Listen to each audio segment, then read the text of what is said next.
মদিনার প্রথম প্রেসিডেন্ট, তিনি মসজিদের ইমাম, তিনি প্রথম president Islami Republic of Medina, তিনি যুদ্ধে সেনাপতি। আবার গাদার দিকে চলিয়া বাজার প্রদক্ষিণ করতেছেন। সাহাবী এসে বলল, ইয়া রাসূলুল্লাহ, ইয়া হাবিবাল্লাহ, আপনি কি শুরু করে দিলেন? নবীজির কি হয়েছে?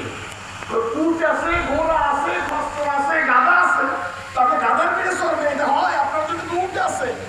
উট মানে বিমান এই যুগের, ঘোড়া মানে এই যুগের মার্সিডিজ গাড়ি, পাজেরো গাড়ি, আর খচ্চর মানে আমরা যে গাড়িতে চলি এই বর্তমানে, আর গাধা মানে পাইসাই। কথা বলতে দিতেছে